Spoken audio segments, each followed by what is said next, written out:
Okay, so today we are here to discuss another interesting topic from our very own favorite inorganic chemistry. We all know that we have done enough of problems on chemical bonding, coordination chemistry, main group chemistry, but we haven't touched this part since our high school actually. So we haven't done organometallics at all. What is exactly organometallics? We'll get a jinx of it in a very short span of time. Okay, so I think we should begin. Okay, what does organometallic exactly mean? So for getting a quick idea, let's just break this word. Okay, organometallics को हमने अगर break किया तो दो चीज़ें बन रही है. एक बन रहा है ऑर्गेनो, दूसरा बन रहा है मेटालिक्स. यानी क्या, एक ऑर्गेनिक एंटिटी होगी, एक मेटालिक एंटिटी होगी, और इन दोनों के एसोसिएशन को हम लोग ऑर्गेनोमेटालिक कंपाउंड बोल सकते हैं. Yes, we can say that an association of an organic entity and a metallic entity can actually give rise to your organometallics. Exactly. So, check करते हैं. बेसिक डेफिनेशन है, नेसेसरी कंडीशन नहीं होती है, just थोड़ा आइडिया है, इसलिए हम ऐसे चीज़ें स्टार्ट करते हैं पढ़ना ताकि हमें समझ आ सके चीज़ें. Okay, OMC has a carbon metal bond. जैसे हमारे पास ग्रिग्नार्ड रिएजेंट होता है, जैसे हमारे पास गिलमन रिएजेंट होता है, जैसे हमारे पास lithium attach to your R एलाइबोलिक रिएजेंट है. ठीक है, ये सभी रिएजेंट्स क्या है, ये सभी रिएजेंट्स बहुत इंपॉर्टेंट है ऑर्गेनिक केमिस्ट्री में. क्यों? क्योंकि हमें पता है कि हमारे पास RMgX that is your Grignard's reagent, that is your RCuLi that is your Gilman reagent.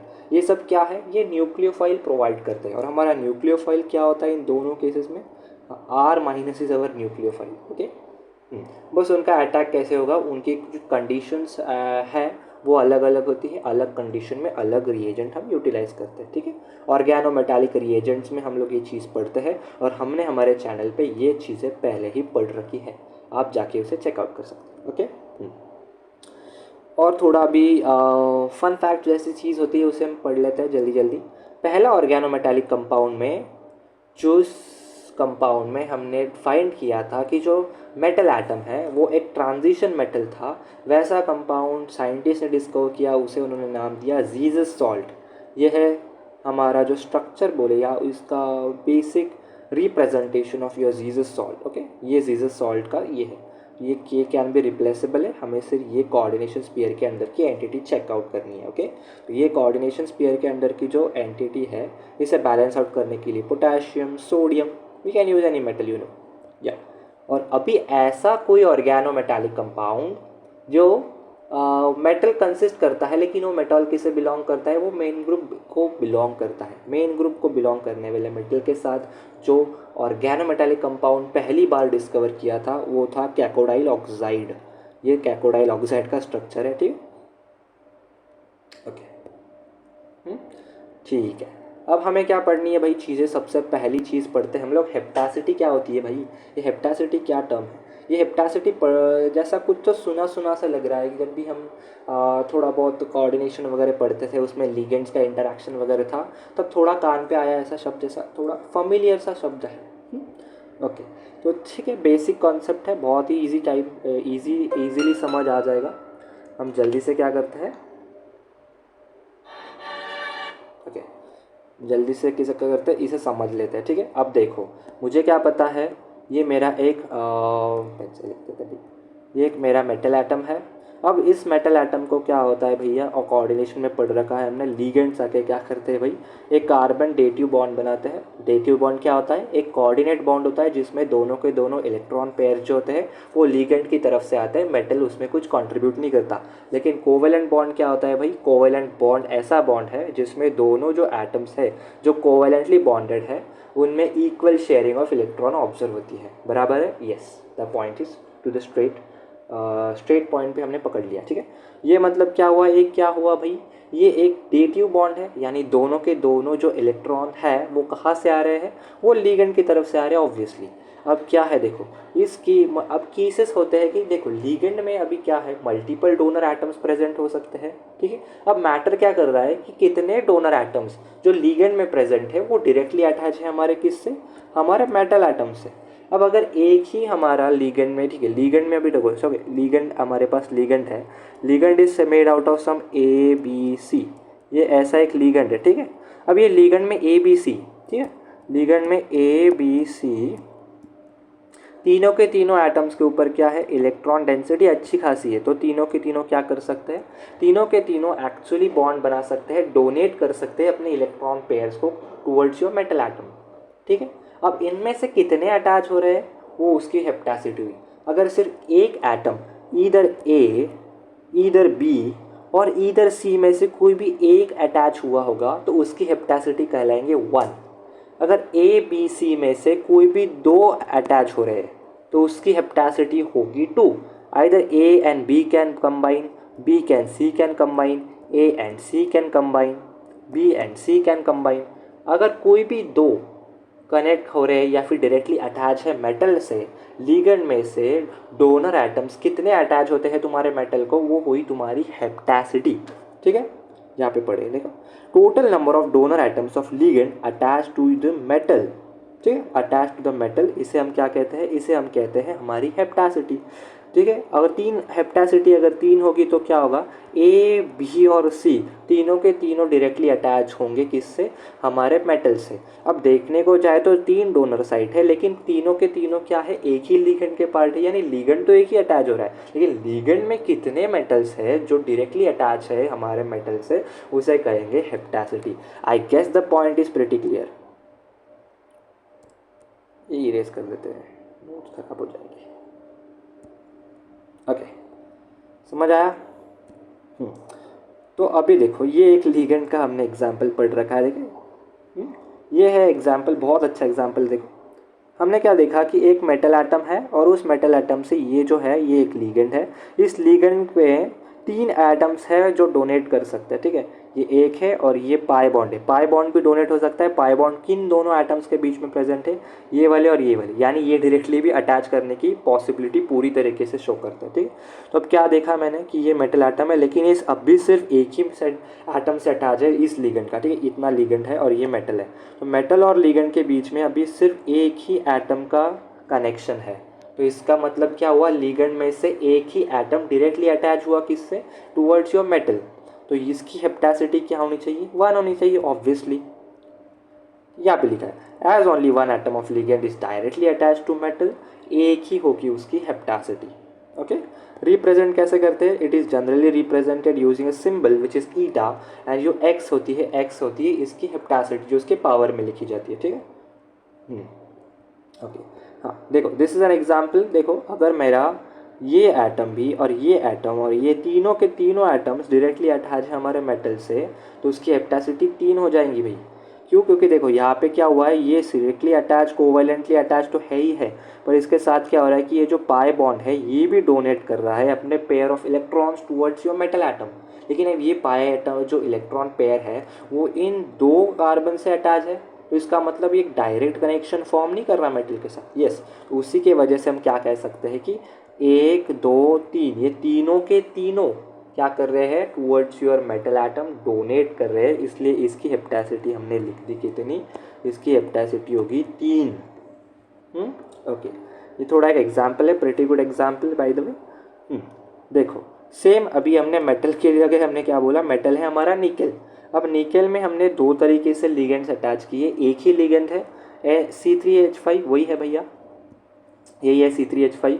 अब इसमें देखो इन्होंने हेप्टासिटी 1 एक साइड से अटैच की है और हेप्टासिटी 3 एक साइड से अटैच की है, यानी कितने ऑक्यूपाइड साइड्स हुए, कितने ऑक्यूपाइड साइड्स हुए, कोऑर्डिनेशन नंबर बेसिकली क्या हुआ भाई, 4 हुआ ना, कोऑर्डिनेशन नंबर 4 हुआ, कोऑर्डिनेशन नंबर एग्जैक्टली 4 हुआ, ठीक है।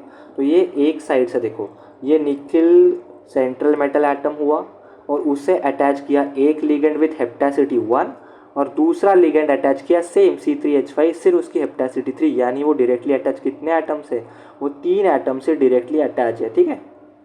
इसलिए ऐसा कंपाउंड है जिसमें एक लिगेंड हेप्टासिटी 3 शो कर रहा है और एक लिगेंड हेप्टासिटी 1 शो कर रहा है, भले वो लिगेंड सेम हो, ठीक है। लिगेंड्स तो सेम है ना, C3H5 is same, but the way of it getting attach towards metal atom is way different. यानी यहाँ पे सिर्फ एक ही एटम अटैच हो रहा है, यहाँ पे 3 एटम जो है तुम्हारे लिगेंड में से वो अटैच हो रहे हैं, इसलिए इसकी हेप्टासिटी 3 बोलेंगे, इसकी हेप्टासिटी 1 बोलेंगे, लेकिन स्ट्रक्चर एंड योर कंपाउंड के प्रॉपर्टीज पूरे अलग होंगे, ओके। इवन योर लिगेंड के ligands are same. Coordination number still remains 4. Okay, coordination number still remains 4. Formal charge बोल के कॉन्सेप्ट आता है फिर, जहाँ पे चार्ज होता है हमारे कोऑर्डिनेशन स्पीयर के ऊपर, ओके। कोऑर्डिनेशन स्पीयर या फिर तुम्हारे कंपाउंड के ऊपर जो ओवरऑल चार्ज होता है ना, वो कैसे बनता है, वो बनता है from oxidation state of metal in it and the formal charge of the ligand. इन दो चीज़ों से हमारा फॉर्मल चार्ज बनता है। अब हम मेटल कार्बन मिथाइल का मेटल, ठीक है, ये मिथाइल एंड मेटल के बीच में एक बॉन्ड है, तो वो चेक करते हैं, ठीक है। अभी हमें पता है कि CH3 क्या कर रहा है, -1 एज द फॉर्मल चार्ज। क्यों है -1 उसके ऊपर, क्योंकि देखो जब मैं ब्रेक डाउन करूँगा हमारा मेटल CH3 बॉन्ड, तो मुझे क्या पता चल रहा है कि मेटल और कार्बन, ये CH3 है, इसमें से दोनों एटम ये कार्बन ले गया, तो CH3 ये कैसे ही आया है इलेक्ट्रॉन्स लेके, यानी इसके ऊपर एक -1 चार्ज होने चाहिए था, क्योंकि इतना इलेक्ट्रॉन डोनेट किया इसमें। देखो मेरे को पता है कि CH3 यानी कि एक इलेक्ट्रॉन अभी भी बच रहा है पेयर करने को, तो उसका -1 हमने बोल लिया कि इसका फॉर्मल चार्ज होगा, ठीक है। नेक्स्ट चीज़ क्या पढ़नी है, अब हमें ये भी पता है देखो कि हमारा जो कार्बन हाइड्रोजन है उसमें जो इलेक्ट्रोनेगेटिविटी है कार्बन का वो 2.5 है and electronegativity of hydrogen is 2.1, तो कार्बन इज मोस्ट इलेक्ट्रोनेगेटिव। अभी अगर मैं इलेक्ट्रोनेगेटिविटी की सीरीज़ को पढ़ने जाऊँ तो जो भी मेटल्स मेरे पास प्रेजेंट है ना पूरे हमारे पीरियोडिक टेबल के ऊपर, उनमें जो कार्बन की इलेक्ट्रोनेगेटिविटी है वो उनसे कंपेरिजन में थोड़ी ज़्यादा है। तो मुझे ये पता है कि जब भी कोई बॉन्ड क्लीव होता है, ठीक है, बॉन्ड क्लीव होता है, तो जो इलेक्ट्रॉन पेयर है और इलेक्ट्रॉन डेंसिटी किसके तरफ ज़्यादा रहेगी, जिसकी इलेक्ट्रोनेगेटिविटी ऑब्वियसली ज़्यादा होगी। तो अब अगर मोस्ट ऑफ मेटल से हमारी कार्बन की इलेक्ट्रोनेगेटिविटी ज़्यादा है, तो वो क्या करेगा, वो नेगेटिव चार्ज या फिर इलेक्ट्रॉन अपनी तरफ रिटेन करने की कोशिश करेगा कि नहीं करेगा, बिल्कुल करेगा। इसी वजह से क्या होता है कि जो भी हमारा sp3 कार्बन अटैच होगा ना डायरेक्टली हमारे मेटल से, तो वो कार्बन के ऊपर फॉर्मल चार्ज कितना आ जाएगा, -1 को, क्योंकि उसकी इलेक्ट्रोनेगेटिविटी ज़्यादा है भाई, तो वो ले लेगा, ठीक है। देखो यही मैं बोल रहा हूँ, मेटल से कार्बन की इलेक्ट्रोनेगेटिविटी ज़्यादा होने की वजह से जो पुल है इलेक्ट्रॉन्स का वो टुवर्ड्स कार्बन ज़्यादा होगा, यानी थोड़ा क्या है पार्शियली पोलर बॉन्ड हम बोल सकते हैं कि ये होता है भाई, okay. Okay, note if sp3 carbon directly attach as ligand atom it has formal charge of -1, अभी बोला मैंने। दूसरा, if lone pair double bond and sigma bond attach to metal then formal charge is 0। Double bond हुआ या फिर एक sigma bond हुआ या फिर लोन पेयर अटैच हो रहा होगा, तो उस केस में हमारा फॉर्मल चार्ज ऑन लिगेंड क्या होना चाहिए, 0 होना चाहिए, ठीक है। अब यहाँ पे देखो अभी यहाँ पे हमने क्या पढ़ा, अभी एक sp3 कार्बन अटैच है डायरेक्टली मेटल से, तो formal charge on your ligand should be -1 obviously. आया कि नहीं आया लेकिन जब मेरा डबल बॉन्ड यानी एक अनसैचुरेटेड पाई बॉन्ड अटैच होगा मेटल से, तो फॉर्मल चार्ज हो गया 0, या फिर कोई लोन पेयर हुआ वो हो गया 0, ठीक है। अब एक और केस है, देखो अब यहाँ पे अटैच तो हमारा sp3 कार्बन ही है मेटल से, लेकिन ये फॉर्मल चार्ज है ना अभी -1 नहीं एक्वायर करेगा। क्यों? क्योंकि अगर ये -1 का चार्ज एक्वायर कर लेगा यानी इसके ऊपर एक नेगेटिव आ जाएगी, ठीक है, यानी बॉन्ड ऐसा क्या बोलते हैं होमोलाइटिक हेट्रोलाइटिकली क्लीव होता है, क्योंकि इलेक्ट्रोनेगेटिविटी कार्बन का ज़्यादा होता है मेटल से, तो अगर इसकी हेट्रोलाइटिक क्लीवेज की वजह से नेगेटिव चार्ज जनरेट हो रहा है ना कार्बन के ऊपर, बेसिकली देखो ना ये जो नेगेटिव चार्ज हुआ जनरेट, उसके वजह से क्या हुआ, ये जो कंपाउंड था इस कंपाउंड में आ गई एंटी एरोमेटिसिटी। अब ये एंटी एरोमेटिसिटी से क्या होगा, कंपाउंड डिस्टेबलाइज हो जाएगा, और कोई नहीं चाहता भाई इस दुनिया में कि वो उसकी स्टेबल स्टेट से डिस्टेबल स्टेट में चला जाए। आप या मैं कोई भी हो इस ज़िंदगी में, हमें स्टेबिलिटी चाहिए लाइफ में, अब भले हम इंसान हो या फिर कंपाउंड्स हो, कंपाउंड्स को भी क्या चाहिए, स्टेबिलिटी चाहिए। तो स्टेबिलिटी एक्वायर करने के लिए अभी वो क्या करेगा, अभी वो शाना बनेगा। अब वो नहीं करेगा भाई हाइड्रोलाइटिक क्लीवेज, अब वो वेट करेगा, अब वो ऐसी सिचुएशन लाएगा कि वो एंटी एरोमेटिक ना बने, क्योंकि एंटी एरोमेटिक क्या हो जाएगा, उसे डिस्टेबलाइज कर देगा। उसे स्टेबल होना है तो उसमें क्या होनी चाहिए, एरोमेटिसिटी होनी चाहिए। एरोमेटिसिटी से आती है स्टेबिलिटी, तो वो ऐसी तरीके से क्लीव होगा कि उसमें एंटी एरोमेटिसिटी की जगह पे क्या आ जाए, एरोमेटिसिटी आ जाएगी। अब ये ऑपोजिट क्लीवेज करेगा, यानी कि अब हेट्रोलाइटिक क्लीवेज होगा लेकिन दोनों के दोनों लोन पेयर या इलेक्ट्रॉन पेयर है वो मेटल ले जाएगा, और उसके वजह से क्या हो जाएगा, कार्बन के ऊपर आ जाएगा एक भैया पॉजिटिव चार्ज। और ये पॉजिटिव चार्ज आने की वजह से जो तुम्हारा जो फ्रैगमेंट बनेगा वो फ्रैगमेंट कैसा होगा, ये फ्रैगमेंट एरोमेटिक है, एरोमेटिक होने की वजह से स्टेबल है। ठीक है। तो चेक करना है, फॉर्मल चार्ज जब भी डिटरमाइन करेगा कि क्या मेरा हाइड्रोलाइटिक क्लीवेज करने से जो फ्रैगमेंट बन रहा है वो एंटी एरोमेटिक नॉन एरोमेटिक तो नहीं है। अगर वो होगा तो उसे बनाना नहीं है, उसके ऑपोजिट डायरेक्शन में चलना है। नहीं तो क्या होगा, डायरेक्टली sp3 अटैच है, कोई ऐसी चीज़ आ नहीं रही है एंटी एरोमेटिसिटी एरोमेटिसिटी बोल के, तो सीधा हम फॉर्मल चार्ज क्या लिख देंगे, -1 लिख देंगे without even thinking twice. Okay. अब थोड़ा देखो क्वेश्चंस है, एग्जाम्पल से सॉल्व करने को स्टार्ट करते हैं। ठीक है। अब देखो अब अगर यहाँ पे मैंने हेट्रोलाइटिक क्लीवेज किया, क्योंकि ये तो sp3 कार्बन ही है, अगर यहाँ पे हेट्रोलाइटिक क्लीवेज करने की कोशिश की तो यहाँ पे आ जाएगा माइनस चार्ज, और ये माइनस चार्ज क्या दे देगा, इस पर एंटी एरोमेटिसिटी दे देगा, बराबर है कि नहीं। एंटी एरोमेटिसिटी आने की वजह से क्या होगा, इसका जो है स्टेबलाइज नहीं हो जाएगा, डिस्टेबल हो जाएगा कंपाउंड। तो ये डिस्टेबल ना हो उसी वजह से क्या होता है, हम क्लीव करते हैं हेट्रोलाइटिकली, लेकिन दोनों इलेक्ट्रॉन पेयर कहा जाते हैं मेटल के ऊपर चले जाते हैं, और मेटल के ऊपर जाने की वजह से क्या हुआ, यहाँ पे पॉजिटिव चार्ज आ गया। और जब भी मुझे पता है कार्बोकैटायन आएगा तो उसकी हाइब्रिडाइजेशन क्या होगी भाई, sp2 होगी। sp2 है तो पूरा मेंटेन हो जाता है, एरोमेटिसिटी आ जाती है, कंपाउंड स्टेबल हो जाता है, और उसी वजह से हम क्या बोल सकते हैं कि यहाँ पे अगर कार्बोकैटायन बन रहा है तो +1 चार्ज होगा, formal charge, obviously no doubt in it. Okay okay. अब ये देखो, अब यहाँ केस में देखा जाए, इस केस में देखा जाए तो देखो अब यहाँ पे जो है हमारे बॉन्ड्स एब्सेंट है यानी क्या, मैं अभी देख सकता हूँ कि ये sp3 कार्बन से अटैच है। यस, अगर मैं इसका हाइड्रोलाइटिक क्लीवेज करके दोनों इलेक्ट्रॉन पेयर कार्बन पे दे दूँ तो कोई एंटी एरोमेटिसिटी का चक्कर बिक्कर नहीं जम रहा। तो नहीं जम रहा तो क्या हो रहा है भाई, ये स्टेबल कंपाउंड है, तो स्टेबल है तो तोड़ दो उसे उस डायरेक्शन में, फॉर्मल चार्ज -1 ले लेगा, sp3 कार्बन है तो बराबर है तो यस। ओके।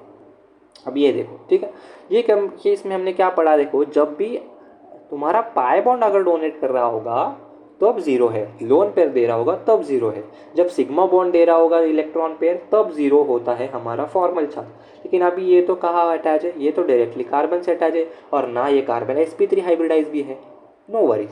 अब ये फिर भी sp3 हाइब्रिडाइज नहीं हुआ, लेकिन फिर भी इसकी वैलेंसी चेक करें तो क्या हुआ, देखो C डबल बॉन्ड, मुझे पता है कि कार्बन की टेट्रा वैलेंसी एग्जिस्ट करती है, 3 बॉन्ड ये बंदा पहले ही बना चुका है, बराबर है कि नहीं, बना चुका है। और अभी देखने जाए तो देखो डबल बॉन्ड आने की वजह से थोड़ी सी इलेक्ट्रॉन डेंसिटी बढ़ गई है ना, यहाँ पे इलेक्ट्रॉन डेंसिटी इंक्रीज है, मेटल से इलेक्ट्रॉन डेंसिटी इंक्रीज, तो ऑब्वियसली मेटल इलेक्ट्रॉन का पुल है किसके तरफ, इस कार्बन की तरफ, तो ऑब्वियसली बिना सोचे यहाँ पे भी आप तोड़ सकते हो bond and your formal charge will still remain -1। Okay. हाँ देखो, अभी यहाँ इस केस में देखो तो ये जो अल्कीन है, अल्कीन में जो डबल बॉन्ड है वो डायरेक्टली डोनेट कर रहा है, ना कि कार्बन डोनेट कर रहा है, ना कि कार्बन डोनेट नहीं कर रहा, लेकिन कार्बन कार्बन के बीच में जो पाई बॉन्ड है वो डोनेट कर रहा है। तो फिर ऐसा लिगेंड, ये पूरा लिगेंड का फॉर्मल चार्ज हम उस टर्म में 0 कंसिडर करके चलेंगे। ओके। हाँ, अब चेक करते हैं, ये वाला लिगेंड हमने पहले थोड़ी देर पहले पढ़ा था, ठीक है। ये में जो है ये डायरेक्टली अटैच है मेटल से, एक ही जगह से अटैच है, और ये कैसा है भाई, ये sp3 है, बराबर है कि नहीं। sp3 होने की वजह से क्या होगा, ये अनइवनली टूट जाएगा, और अनइवनली टूटने के बाद भी देखो हम क्या कर पा रहे हैं भाई, डीलोकलाइजेशन कर पा रहे हैं, कॉन्जुगेशन है, जो स्टेबलाइज बन रहा है, तो फॉर्मल चार्ज -1 क्यों नहीं बनेगा। देखो फ्रैगमेंट बनने के बाद अगर वो नेगेटिव चार्ज स्टेबलाइज कर पा रहा है तुम्हारा लिगेंड, तो वो डेफिनेटली -1 बनाएगा, या फिर वो क्या करेगा, +1 बनाएगा formal charge. Okay okay, that's easy, ये चबटने की चीज़ है। चलो हाँ, अब ये वाला केस थोड़ा देखो इंटरेस्टिंग है। अब ये केस क्या है, देखो भाई ये थोड़ा हम हेप्टासिटी भी इसे थोड़ा रिलेट कर देते हैं, ठीक है। ओके, अब देखो हमें क्या पता है भाई, हमें पता है कि जब भी कोई लोन पेयर, कोई सिग्मा बॉन्ड या फिर कोई भी पाई बॉन्ड डायरेक्टली अटैच होगा मेटल से, तो उस तरीके के लिगेंड्स का फॉर्मल चार्ज हम नो डाउट जीरो कंसिडर करेंगे। तो वो तो पहले ही क्वेश्चन सॉल्व हो चुका था, ठीक है, क्योंकि क्या है भाई, पाई बॉन्ड सारे के सारे अटैच कर रखे हैं मेटल से, तो क्या होगा, फॉर्मल चार्ज तो जीरो होना ही है। लेकिन अब हेप्टासिटी की बात करें तो देखो 1 2 3 4 5 6 6 एटम्स के बीच में ये डबल बॉन्ड स्प्रेड आउट है। तो 6 के 6 चीज़ें कैसे भाई हमारी अटैच हो चुकी है टुवर्ड्स योर मेटल। तो क्या हुआ, इसका हेप्टासिटी 6 होता है, ठीक है, इसका हेप्टासिटी है n=6। ओके, अब ये वाला केस देखते हैं, ठीक है। अब इस केस में अगर मैं सिमिलर वे में तोड़ूँ, हमारा फ्रैगमेंट बनाऊँ, हेट्रोलाइटिक क्लीव करूँ इसका इस बॉन्ड को, तो इस बॉन्ड को क्लीव करने के बाद ये नेगेटिव चार्ज यहाँ पे जनरेट होगा। लेकिन नेगेटिव चार्ज जनरेट होने की वजह से हक्कल रूल सेटिस्फाई हो रहा है, प्लेनर स्ट्रक्चर बन रहा है, अरोमेटिसिटी आ रही है कंपाउंड में, तो स्टेबिलिटी आ रही, तो किसको नहीं चाहिए भाई, ये अरोमेटिक बनेगा। फॉर्मल चार्ज क्या शो करेगा, -1, जैसे नॉर्मल कंपाउंड में शो करता अगर ये डबल बॉन्ड्स प्रेजेंट नहीं होते तो भी। Exactly easy way to get with it. Okay, अब थोड़ा इलेक्ट्रॉन कंट्रीब्यूशन की तरफ ध्यान देते हैं, ठीक है। दो मेथड्स होते हैं इलेक्ट्रॉन कंट्रीब्यूशन कितना हो रहा है एक बॉन्ड में उसे चेक करने के लिए। एक होती है भाई हमारी न्यूट्रल मेथड, और एक होती है हमारी कौन सी, एक होती है ionic method. Okay, neutral method में क्या होता है, हम लोग बेसिकली होमोलाइसिस कर रहे थे। होमोलाइसिस क्या होती है भाई, ए और B A and B atoms के बीच में अगर बॉन्ड है, ठीक है, इस बॉन्ड को हम होमोलाइटिक लीव करेंगे, एक इलेक्ट्रॉन ए ले गया, एक इलेक्ट्रॉन बी ले गया, बराबर है कि नहीं, ये हुई इसकी होमोलाइटिक क्लीवेज। यानी कि क्या, कंट्रीब्यूशन चेक करना है इस बॉन्ड में कितना है, ए का कंट्रीब्यूशन 1 है, बी का कंट्रीब्यूशन 1 है। दैट्स हाउ कंट्रीब्यूशन का खेल यहाँ पे काम करता है, ठीक है। Okay, then contribution 0, just break the bond, homolytic cleavage करना है हमें। ओके, 1 होना है, ठीक है।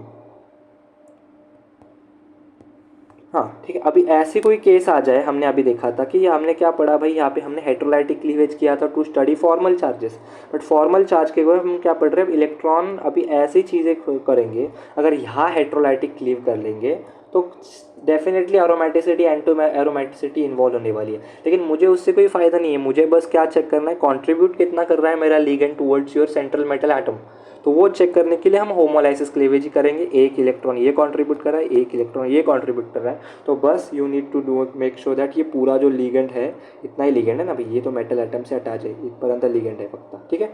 तो ये लिगेंड कितना कंट्रीब्यूट कर रहा है भाई, ये लिगेंड 1 इलेक्ट्रॉन कंट्रीब्यूट कर रहा है, बस that's easy, that's why your neutral method. अब देखो, कोई भी न्यूट्रल लिगेंड होगा जो डोनेट कर रहा है थ्रू लोन पेयर, तो अगर लोन पेयर दे रहा है तो ऑब्वियसली कितने हैं, पेयर है, पेयर यानी 2 इलेक्ट्रॉन, तो लोन पेयर यानी जो भी न्यूट्रल लिगेंड है जो लोन पेयर से डोनेट कर रहे हैं उसका electron contribution irrespective of any method, that is either it's neutral method से चेक करो या फिर तुम्हारे आयोनिक मेथड से चेक करो, उसका कंट्रीब्यूशन सेम ही रहने वाला है, ठीक है।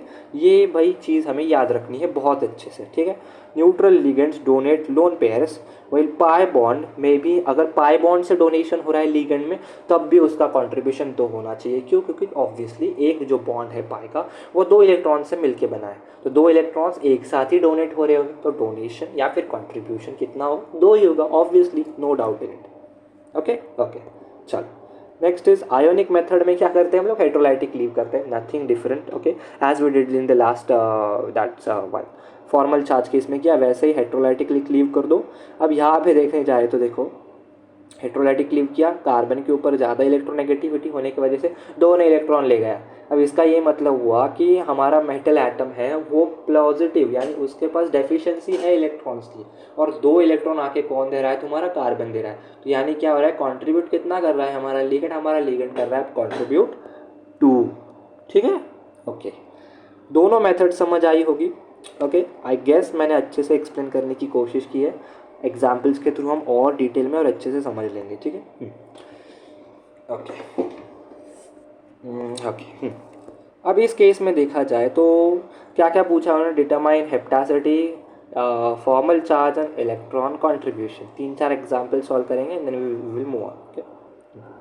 सबसे पहली चीज़, अब ये जो कंपाउंड दिया है इसमें हेप्टासिटी कितनी है भाई? हेप्टासिटी कैसे चेक करती है? कितने atoms of ligand are directly attach to metal, एक ही दिख रहा है भाई, तो इसकी हेप्टासिटी ऑब्वियसली 1 हो गई। ओके, नेक्स्ट, अब इसके ऊपर फॉर्मल चार्ज है, तोड़ दो इसे, क्लीव करो हेट्रोलाइटिकली, दोनों के दोनों इलेक्ट्रॉन अगर कार्बन ले गया तो क्या ये स्टेबलाइज है? हाँ भाई ये स्टेबलाइज है, ठीक है, तो स्टेबलाइज है तो फॉर्मल चार्ज कितना हुआ लिगेंड के ऊपर? लिगेंड के ऊपर फॉर्मल चार्ज आया -1। अब हमें इलेक्ट्रॉन कंट्रीब्यूशन देखना है दोनों मेथड से। न्यूट्रल मेथड में हम क्या करते हैं? हम करते हैं होमोलाइसिस। होमोलाइसिस यानी क्या? इक्वल ब्रेकेज ऑफ बॉन्ड करते हैं। तो एक इलेक्ट्रॉन कौन ले जाएगा? मेटल, एक इलेक्ट्रॉन ले जाएगा कार्बन। तो कार्बन कितना डोनेट कर रहा है, कंट्रीब्यूट कर रहा है? 1। तो 1 हुई electron contribution through your neutral method. और अभी मैंने अगर यहाँ पर आयोनिक मेथड अप्लाई किया तो होमोलाइटिक क्या है? Heterolytic cleavage, uneven breakage of bond, ज़्यादा इलेक्ट्रोनेगेटिव दोनों इलेक्ट्रॉन ले जाएगा जो कि कार्बन है। तो कार्बन दोनों इलेक्ट्रॉन ले गया तो बॉन्ड में कितना कंट्रीब्यूट कर रहा है carbon?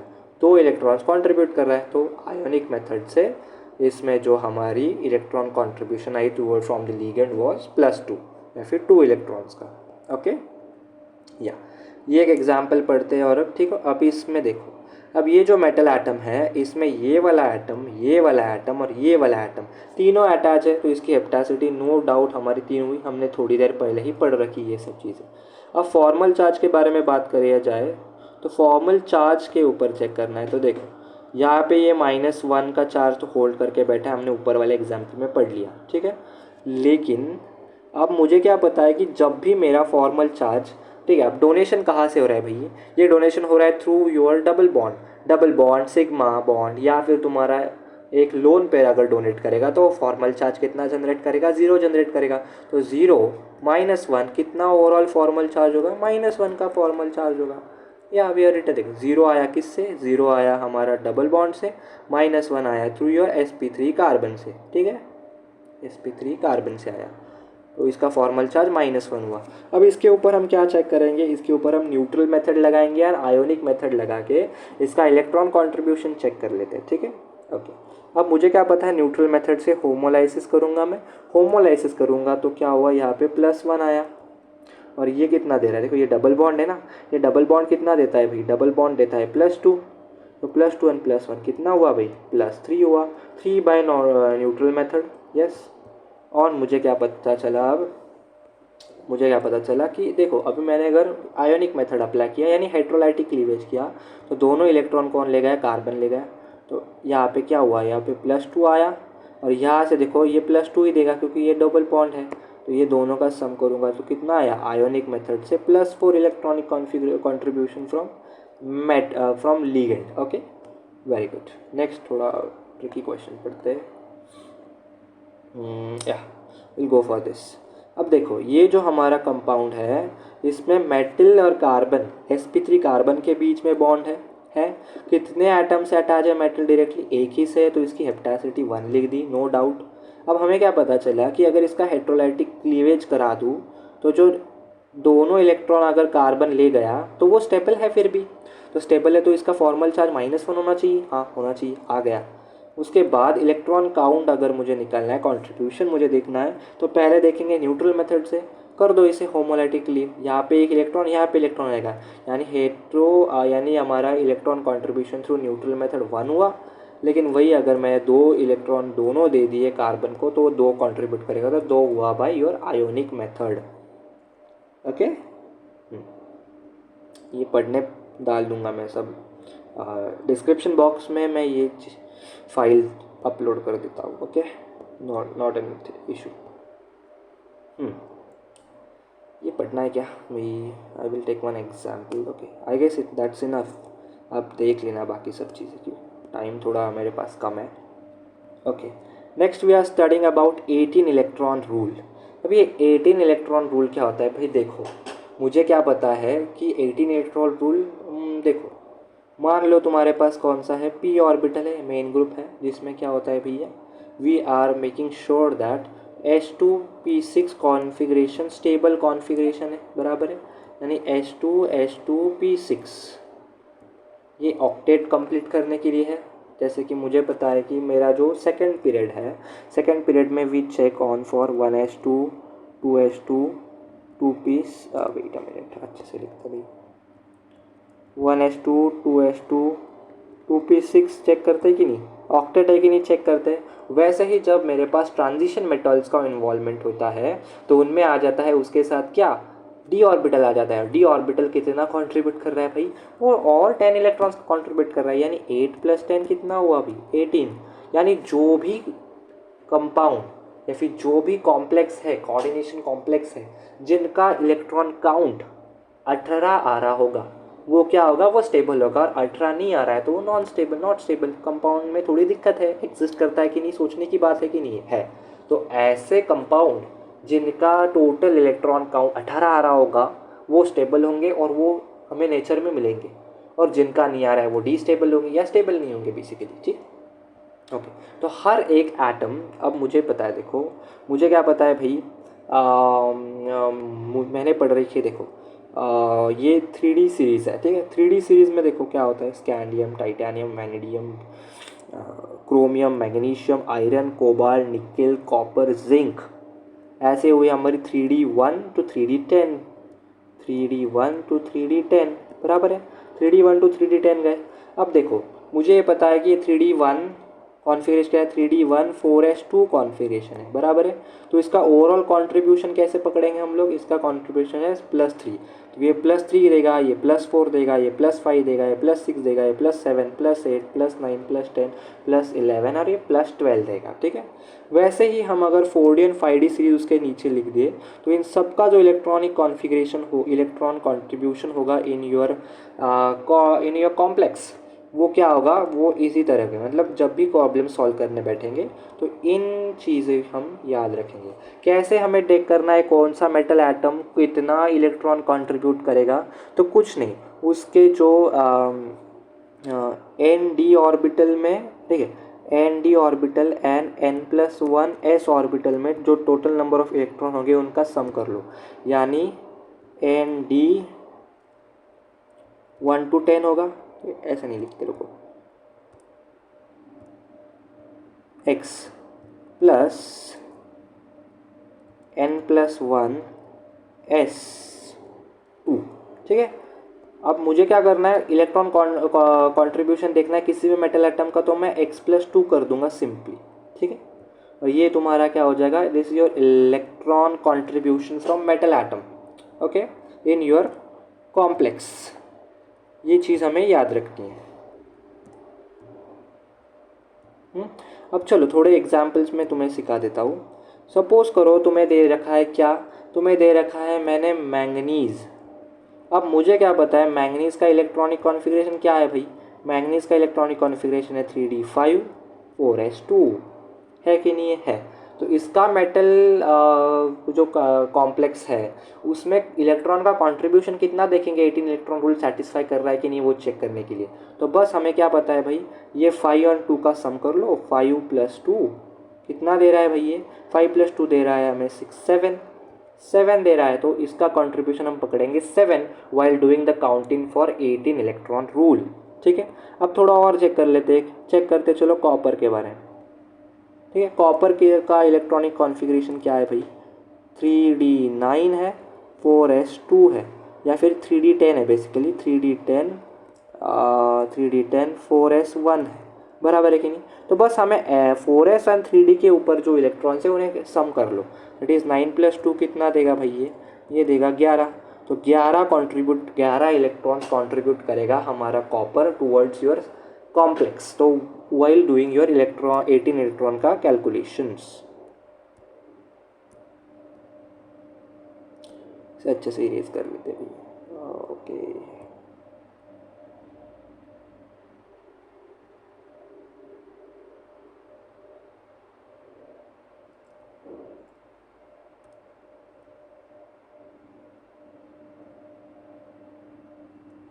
Okay, let's do it. वही है, देखो सबके बारे में लिख रखा है कौन कितना कंट्रीब्यूट करेगा, ये सीरीज़ याद रख लो यार भाई, कोई इशू नहीं है इस चीज़ में, ठीक है। अब कंट्रीब्यूशन टू 18 इलेक्ट्रॉन रूल, अब थोड़े रूल के बारे में पढ़ लेते, ठीक है। क्या है, हमें क्या चेक करना है, वैलेंस इलेक्ट्रॉन काउंट। अगर वो 18 आ रहा है तो स्टेबल है, नहीं आ रहा है तो स्टेबल नहीं है, बस इतना ही उसका जो कंक्लूजन निकलता है। ठीक है, अब ये देखना कैसा है कि कौन सा कंपाउंड 18 इलेक्ट्रॉन को फॉलो कर रहा है या नहीं कर रहा है। ठीक है, सबसे पहले क्या करो, valence electron of metal count कर लो। ठीक है, यानी कितना कंट्रीब्यूट कर रहा है तुम्हारा metal atom towards your complex, जो हमें हमने पढ़ा, that is your n d और n+1s में जो टोटल नंबर ऑफ इलेक्ट्रॉन है उनका सम कर लो और उसे लिख लो। फिर देखो कि तुम्हारा लीगेंड कितना कंट्रीब्यूट कर रहा है, और फिर जो बैलेंसिंग चार्ज है वो प्लस माइनस करके लिख दो जो होगा वो। ठीक है, ओके। अब एक कंपाउंड से स्टार्ट कर लेते हैं। ठीक है, this is an example of ferrocene. Ferrocene में 2 साइक्लोपेंटाडाइनिल रिंग्स अटैच होती है। ठीक है, और सेंटर में हमारा आयरन प्रेजेंट है। ओके, अब मुझे पता चल रहा है कि सबसे पहले बैलेंसिंग चार्ज मुझे कुछ इशू नहीं है, क्योंकि बैलेंसिंग चार्ज ऑब्वियसली 0 दे रखा है। ठीक है, ओके, ये एग्जांपल है। और यहाँ पे देखो एन ईटा 5 लिखा है। ईटा 5 यानी क्या भाई, इसकी हेप्टासिटी, एक रिंग की हेप्टासिटी कितनी है भाई, 5 है। इस रिंग की कितनी है, 5 है। इस रिंग की कितनी है, 5 है। ठीक है, ओके। तो वैलेंस इलेक्ट्रॉन काउंट में हमने अभी अभी पढ़ा आयरन है भाई। आयरन का मुझे इलेक्ट्रॉनिक कॉन्फ़िगरेशन बता सकते हो क्या भाई? आयरन का इलेक्ट्रॉनिक कॉन्फ़िगरेशन है 3d6 4s2, यानी इलेक्ट्रॉन कॉन्फ़िगरेशन है। फिर वैलेंस काउंट ऑफ इलेक्ट्रॉन कितना हुआ आयरन के लिए, 8 हुआ। हाँ भाई, 8 क्या किया हमने यहाँ पे लिख लिया, 8 लिख लिया। और देखो यहाँ पे क्या हो रहा है, देखो भाई 5 ऊपर से आ रहे, 5 नीचे से कंट्रीब्यूट हो रहे हैं। ठीक है, यानी 5 electrons are being contributed from your first cyclopentadienyl ring, second cyclopentadienyl ring भी 5 का कंट्रीब्यूशन कर रहे। तो 5 और 5 कितना कंट्रीब्यूट किया भाई, 10 कंट्रीब्यूट किया। नहीं तो 8 + 10 क्या हुआ, 18 हुआ। यानी क्या हुआ, टोटल वैलेंस इलेक्ट्रॉन काउंट कितना आ रहा है, 18 आ रहा है। यानी क्या, compound is stable in nature. ठीक है, समझ आया? ओके, नेक्स्ट अभी थोड़ा और एक दो चार क्वेश्चंस देखते हैं कैसे सॉल्व होते हैं। अब दे रखा है, देखो इन्होंने ये एक एग्जांपल दे रखा है, CH3 मैंगनीज CO5। अभी देखो CH3 मैंगनीज का अभी हमने पढ़ा कितना था भाई, 5 6 7 कॉन्ट्रीब्यूशन होता है उसका। मैंगनीज में वैलेंस इलेक्ट्रॉन काउंट के बारे में बात करें तो 7 कमिंग फ्रॉम योर मैंगनीज, उसका वैलेंस इलेक्ट्रॉन ऑफ मेटल है। फिर अभी लीगेंड का देखते हैं, चलो ठीक है। अब मुझे क्या पता है कि हमारा कार्बोनिल है वो एक न्यूट्रल लिगेंड है। कार्बोनिल कैसा है भाई, न्यूट्रल लिगेंड है, तो वो क्या करेगा, 2 देगा। ठीक है, 7 प्लस कार्बोनिल कैसा है भाई, कार्बोनिल न्यूट्रल लिगेंड है, तो एक कार्बोनिल कितना देगा, 2 इलेक्ट्रॉन कंट्रीब्यूट करेगा। वैसे 5 है तो 10 इलेक्ट्रॉन का कंट्रीब्यूशन कर रहा है कौन, कार्बोनिल अकेला। ठीक है, और ये क्या भाई, ये है मिथाइल ग्रुप। अब मिथाइल में ऑलरेडी एक ही इलेक्ट्रॉन है देने को, तो वो एक ही इलेक्ट्रॉन दे सकता है, तो वो कितना कंट्रीब्यूट करेगा, वो एक ही कंट्रीब्यूट करेगा। वो कितना करेगा, वो एक ही करेगा, तो एक करेंगे तो ओवरऑल सम है, ये वैलेंस इलेक्ट्रॉन काउंट हुआ। वैलेंस इलेक्ट्रॉन काउंट कितना आया भाई, 10 + 7 17, 17 + 1 कितना हुआ, 18। यानी क्या, वैलेंस इलेक्ट्रॉन काउंट 18 आया, तो इसका मतलब कंक्लूड कर सकते हैं कि ये जो दिया हुआ कंपाउंड है ये कैसा है भाई, स्टेबल है अकॉर्डिंग टू द रूल, और ये कंपाउंड एग्जिस्ट भी करता होगा। Okay, got my point? या चलो, देखो लिख रखा है 18 आया। अब देखो थोड़ा ये एक देख लेते हैं। ठीक है, वैलेंस इलेक्ट्रॉन काउंट रखा है हमने, रेनियम पूछा है भैया। अब रेनियम को एग्जैक्टली लोकेट कहाँ है भाई, ये पता नहीं मुझे क्या पता है भाई, मुझे पता है कि मुझे 3D series 4D series 5D series अभी याद हो जानी चाहिए इन ऑर्डर में। ठीक है, कोई भी है उनमें अलग अलग तुम जिंगल्स याद कर सकते हो, जिससे तुम्हें ये सब चीज़ें आराम से याद करवा देंगे लोग इंटरनेट के ऊपर। You just need to type and get into it. Okay okay, अब मुझे पता है कि रेनियम कहाँ प्रेजेंट है भाई। ओके, चेक कर लेते हैं फिर भी, चलो आपके लिए मैंने यहाँ लिख रखा है तो। ओके, मुझे पता है कि कोबाल्ट के नीचे रेनियम प्रेजेंट है। अब कोबाल्ट के नीचे है, यानी कोबाल्ट कितना कंट्रीब्यूट कर रहा है भाई, cobalt is at the 7th position in 3D series, 7 है तो उसका कंट्रीब्यूशन 9 होगा। तो ये RH का कंट्रीब्यूशन भी कितना हुआ भाई, 9 हुआ कि नहीं हुआ? ठीक है, देखो लिख लिया उन्होंने यहाँ पे 9 लिख लिया। अब ये PPH3 है, ये क्या है, PPH3। हमें पता है कि जो हमारा फॉस्फोरस है उसका वैलेंस क्या है, ये नाइट्रोजन फैमिली से बिलोंग करता है, तो 5 चीज़ें आएंगी। अब PPH3 में देखो 3 चीज़ें ऑलरेडी ऑक्यूपाई कर लिया, यानी एक लोन पेयर है, यानी ये कैसा है भैया, ये तो एक न्यूट्रल लिगेंड है। न्यूट्रल लिगेंड होगा तो लोन पेयर से डोनेट करेगा, लोन पेयर से डोनेट करेगा तो 2 कंट्रीब्यूट करेगा। 2 कंट्रीब्यूट करने वाले कितने लिगेंड है प्रेजेंट, 3 लिगेंड है, तो 3 × 2 कर लिया। और ये क्लोरीन है, क्लोरीन में ऑलरेडी हमारे पास कितने इलेक्ट्रॉन्स है, 7 है। उसे बस चाहिए कितना, 1 इलेक्ट्रॉन चाहिए और टू सेटिस्फाइड सेट। ओके, तो सेटिस्फाई करने के लिए 1 चाहिए, तो 1 ले लिया भाई, उसका कंट्रीब्यूट कर लिया। तो कितना बना भाई, टोटल जब मैंने सम किया तो आंसर आया 16 आया, यानी ये तो 18 के बराबर नहीं है। 18 के बराबर नहीं यानी valence electron count is not equal to 18, यानी कि हमारा 18 इलेक्ट्रॉन रूल यहाँ पे फेल हो गया। और ये कंपाउंड आई गेस नहीं, I can say that this compound is not stable according to 18 electron rule, और इसके मिलने के चांसेस कम है, इसके एग्जिस्ट करने के चांसेस कम है। ठीक है, ऐसे हम लोग डिटरमाइन करते हैं। अब हर एक लिगेंड का कंट्रीब्यूशन चेक करने तुम्हें आना चाहिए, उसका एक टेबल है, मैं वो डाल दूंगा यहाँ पे। Okay, let me see if I have it right now, होगा शायद दूसरे फाइल में हो जाएगा। वी हैव इट, कॉपी होगा क्या भैया से चेक तो कर लेते हैं। या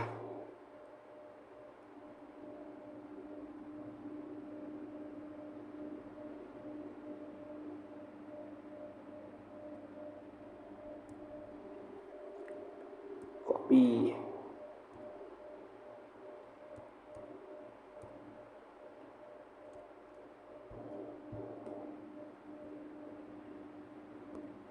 यहाँ पेस्ट कर ले।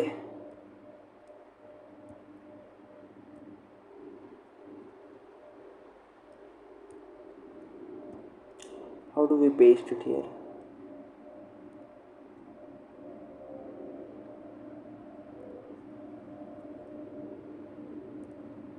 या हो गया, थोड़ा सा शॉर्ट कर लेते हैं।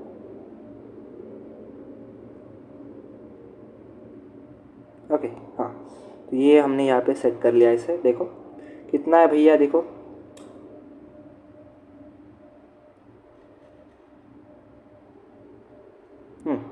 जो कोबाल्ट है वो कितना डोनेट कंट्रीब्यूट करेगा, 2। CH2 कंट्रीब्यूट करता है, Pr3 अभी हमने देखा 3 कंट्रीब्यूट करता है। Nr3 कितना करेगा, 2, लोन पेयर है उसके ऊपर। CNR कितना करेगा भाई, ये भी करेगा 2। यहाँ पे nitrogen is actually your donating entity. Nr2 में कितना होगा, 1 होगा। वाटर में 2 लोन पेयर है तो 2 कर लेगा भाई। मिथाइल 1 करता है, pH चेक करता है। जो अल्काइल ग्रुप्स है या R ग्रुप होते हैं वो जनरली 1 करते हैं। OR 1 करता है भाई, SR 1 करेगा, Cr2 2 करेगा, Cr3 करेगा, और एक कार्बन सिर्फ 1 ही करता है। हाइड्रोजन एक, कार्बन 4 करेगा। चारों के चारों देने को कंट्रीब्यूट करेगा भाई। 4 बॉन्ड बनाने, उसे टेट्रा वैलेंसी सेटिस्फाई करनी है तो करना ही पड़ेगा भाई। यहाँ पे भी उसे टेट्रा वैलेंसी सेटिस्फाई करने के लिए 3 कंट्रीब्यूट करने पड़ेंगे। या Cr2 है, इसे भी क्या होगा भाई, कंट्रीब्यूट करने पड़ेंगे 2 इलेक्ट्रॉन, ताकि वो उसकी टेट्रा वैलेंसी सेटिस्फाई कर सके। ओके, ये सब चीज़ें आप पढ़ सकते हो, मैंने यहाँ लगा दिया। ठीक है,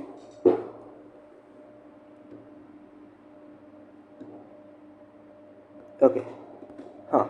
अब ये एक चीज़ होती है भाई कि जो हमारा नाइट्रोसिल है, नाइट्रोसिल लिगेंड होता है, उनमें भी हम थोड़ा एक आउट ऑफ द वे थोड़ा चीज़ देखते हैं, होती है उसमें कि नाइट्रोसिल जो है वो 2 तरीके से एग्जिस्ट करता है, एक तो NO+ एंड NO-। ठीक है, तो ये कैसे है भाई, लीनियर हो सकता है और बेंट हो सकता है। जो NO+ होता है वो कैसा है भाई, वो लीनियर है, इसका स्ट्रक्चर ही ऐसा होता है, देखो N∼O+, और ये कैसा है भाई, ये N∼O-। ठीक है, ये हुआ बेंड स्ट्रक्चर और ये हुआ लीनियर स्ट्रक्चर। अब जो लीनियर होता है ना वो कंट्रीब्यूट करता है 3 इलेक्ट्रॉन कंट्रीब्यूट करता है, और जो बेंट होता है वो कंट्रीब्यूट करता है सिर्फ 1 ही इलेक्ट्रॉन। ओके, ये चीज़ याद रखनी है, इसके ऊपर क्वेश्चन होगा तो वो सॉल्व कर लेते। ठीक है, ओके, हाँ दिया है, देखो यहाँ ही देखो, देखो chromium carbonyl 3 nitrosyl 2, valence electron count देखना है भाई। क्रोमियम कितने नंबर पे प्रेजेंट है हमारे 3D सीरीज में, 4th नंबर पे है। 4 में हम क्या करेंगे, यानी 3D4 है वो, 3D4 में 2 इलेक्ट्रॉन ऐड कर दो 4s के, तो 4 + 2 इस कितना हुआ, 6 कंट्रीब्यूट कर दिया इसने, क्रोमियम ने 6 इलेक्ट्रॉन का कंट्रीब्यूशन दिया। अब कार्बोनिल न्यूट्रल लिगेंड होने की वजह से 3 है, लेकिन वो 2 कंट्रीब्यूट करेगा, 3 × 2 = 6, ये 6 और ये 6 बन गए। अब यहाँ देखो मुझे क्या बोला है इन्होंने कि 18 इलेक्ट्रॉन सेटिस्फाई करवा दो भाई इस कंपाउंड में। तो अभी मुझे क्या है, देखो नाइट्रोजिल का जो है वो दो वे में अटैच हो सकता है। एक तो अभी हमने पढ़ा लीनियर वे में जाएगा या फिर एक बेंट वे में जाएगा। अगर बेंट वे में जाएगा तो देखो अब तक कितना बना है, 3 6 6 12 बना है, और सेटिस्फाई करना है मुझे 12, तो 12 और सेटिस्फाई करने 6। अगर मैं इसे बेंट वे में कंसिडर करूँगा तो क्या होगा भाई, ये एक एक कंट्रीब्यूट करेगा और 12 + 2 14 हो जाएगा। 14 है तो कंपाउंड स्टेबल नहीं होगा, 18 इलेक्ट्रॉन रूल सेटिस्फाई नहीं होगा। लेकिन अगर मैंने ये जो नाइट्रोसिल ग्रुप है इसे लीनियर कंसिडर करा तो ये कंट्रीब्यूट करेगा 3 इलेक्ट्रॉन, और ऐसे 2 लिगेंड है तो उसके वजह से क्या चेक करेंगे हम लोग कि 2 लिगेंड 3 × 2 6, तो 6 + 6 + 6 कितना हो जाएगा, 18 हो जाएगा। और ये कंपाउंड कैसे बन जाएगा, स्टेबल होगा। This compound is stable when your nitrosyl is linear. और अगर वो बेंट हुआ तो वो क्या होगा, वो होगा अनस्टेबल इन नेचर, क्योंकि फिर वैलेंस इलेक्ट्रॉन काउंट हो जाएगा 14 which does not satisfy according to rule. देखो यहाँ पढ़ा है हमने, देखो ये थोड़ा इंटरेस्टिंग क्वेश्चन है। देखो यहाँ पे हमने क्या पढ़ा है, ये एक साइक्लोपेंटाडाइनल रिंग है, ये कंट्रीब्यूट करिए 5। ये क्या है, ये अभी हमने पढ़ा था ऊपर C3H5, बट इसका कंट्रीब्यूशन ऐसा दिया है तो इसका कंट्रीब्यूशन कितना हुआ भाई, इसके कंट्रीब्यूशन हुए 3, ये 5 दे रहा है। अभी देखो ये कैसा है भाई, ये स्ट्रक्चर बेंट है, बेंट स्ट्रक्चर कितना देगा, 1 देगा।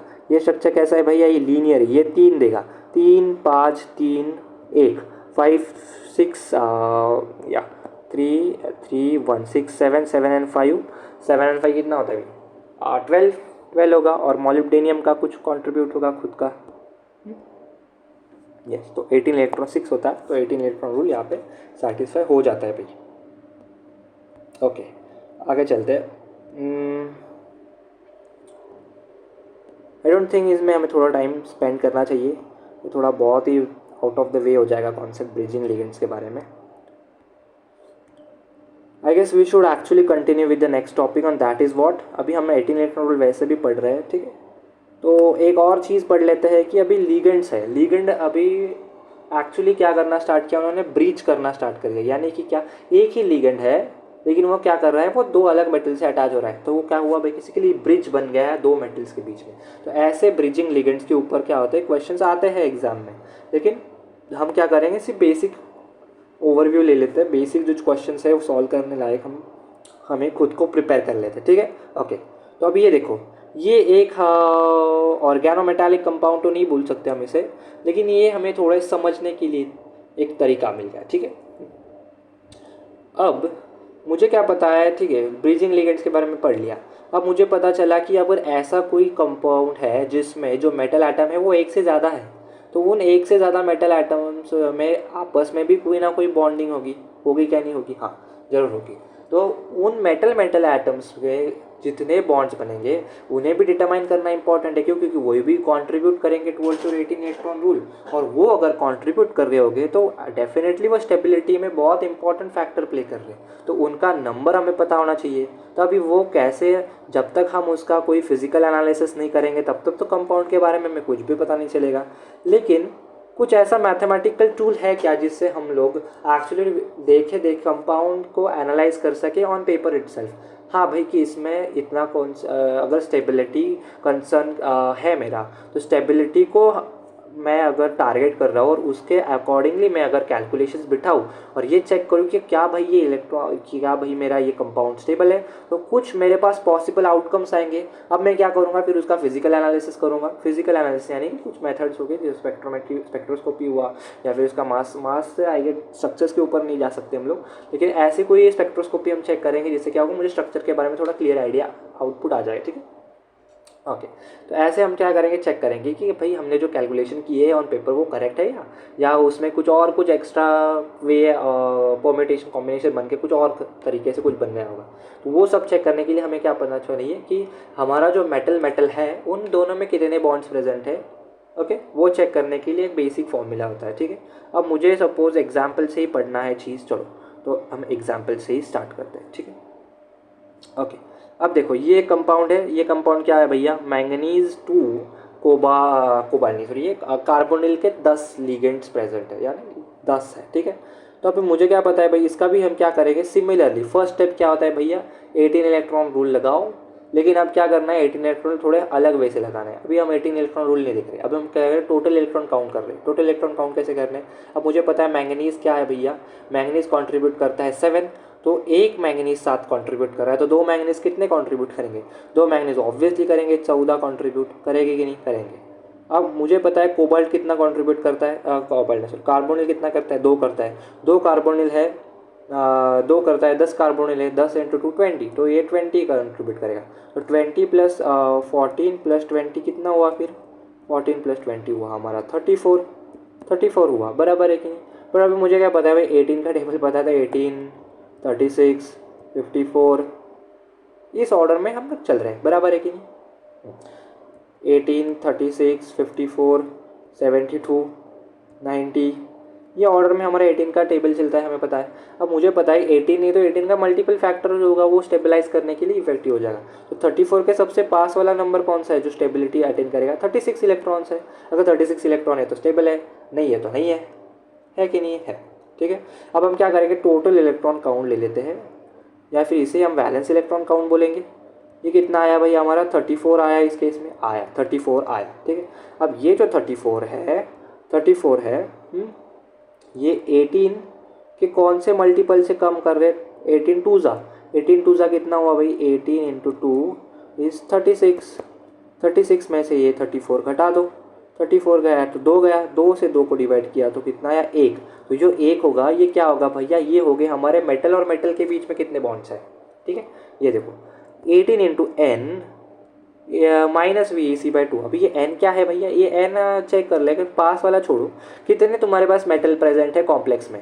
अब इस कॉम्प्लेक्स में कितने मेटल प्रेजेंट है भाई, मैंगनीज के 2 थे, एन क्या हुआ 2 हुआ, तो 18 इंटू 2 माइनस वैलेंस इलेक्ट्रॉन कितने हैं, ओवरऑल हम उससे डिवाइड कर देंगे 2 से, तो आ जाएगा कि मेटल मेटल में कितने बॉन्ड प्रेजेंट है, ठीक है ओके।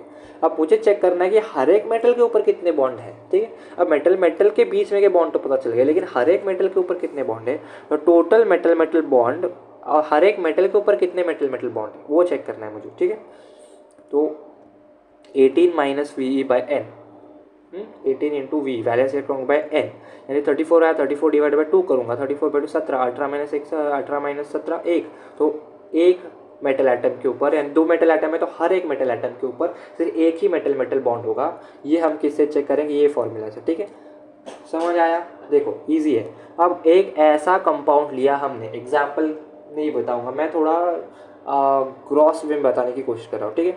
मुझे क्या पता है भैया, मुझे पता है कि अगर एक कंपाउंड है जिसमें एक से ज़्यादा मेटल प्रेजेंट है, तो उन दोनों मेटल्स के बीच में, उन दोनों मेटल एम बोल रहा हूँ मैं, metal M is directly attached to metal M1 directly attached to metal M2, which M1 and M2 both are present in same compound। तो ऐसे M1 M2 में कितने बॉन्ड प्रेजेंट है वो निकालने के लिए ये फॉर्मूला यूज़ करेंगे, K is your total metal metal bonds present। यहाँ पे क्या हुआ भाई, 18 into n, n is number of metal atoms, valence electron count जो आया हमने देखा कैसे करना है, वो उसे सब्ट्रैक्ट कर देंगे, ओवरऑल डिवाइड बाई 2 कर लेंगे। अब मुझे ये पता चला कि अगर suppose x amount of bonds present है, टोटल बॉन्ड्स प्रेजेंट है, लेकिन अब एक मेटल एटम अभी दोनों के ऊपर इतने प्रेजेंट है, दोनों के ऊपर टोटल है 1, तो हर एक मेटल एटम के ऊपर कितना होगा, ठीक है।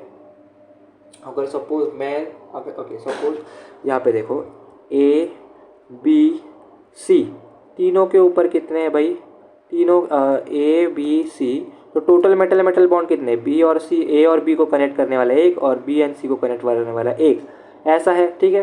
पर हर एक अभी मेटल एटम के ऊपर कितने बॉन्ड है, ए के ऊपर ए है 1 है, बी के ऊपर 2 है और सी के ऊपर 1 है। तो अब ये हमें डिटरमाइन करने के लिए क्या करना है, ये फॉर्मूला में अप्लाई करते हैं, ठीक है। तो टोटल मेटल मेटल बॉन्ड पर मेटल एटम आएगा V by n, 18 minus V by n इस फॉर्मूला से, ठीक है। याद रखना है भैया हमें चीज़। तो थोड़ा एग्जाम्पल और थोड़ा कर लेते हैं। अब देखिए, अब देखो Fe3CO12 आया। अब आयरन कौन से पोजीशन पे है, 3d6 पे है, उसका कंट्रीब्यूशन कितना होगा भाई, 8 होगा। 8 है लेकिन 3 एटम्स है, 3 है तो 8 इंटू 3 कर दिया। अब कार्बोनिल करता है तो कंट्रीब्यूट 12 लिगेंड है तो 12 इंटू 2 24 हुआ, तो 24 प्लस 22 4 इज 48, और अभी 3 है इट इज़ 18 इंटू 3 कितना होता है भाई 54, 54 में से 48 घटा दो कितना हुआ 6, 6 को डिवाइड बाई 2 कर लो कितना हुआ 3, यानी टोटल मेटल मेटल बॉन्ड्स कितने आए 3 आए, 3 आए ओके। अब मुझे करना है 18 18 minus 48 divided by 18 minus 48 divided by 3। यहाँ से क्या हुआ भाई, 18 माइनस 48 डिवाइड बाई 3 कितना होता है, 18 माइनस 48 डिवाइड बाई 3 इट्स 2। तो हर एक मेटल के ऊपर यानी हर एक आयरन के ऊपर 2 मेटल मेटल बॉन्ड्स अटैच होंगे, ठीक है। यानी ये कैसा अटैचमेंट होगा, ये ऐसे अटैचमेंट होगा, देखो ये ऐसा होगा attach.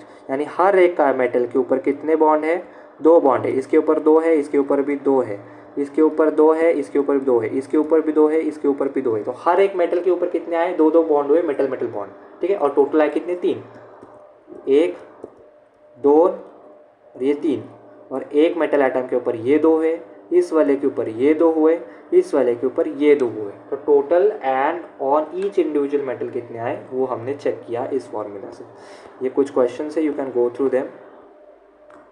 Okay, next we are going to study about structures of metal cluster. थोड़ा रैप अप करते हैं, जल्दी जल्दी चीज़ ख़त्म करेंगे, ठीक है।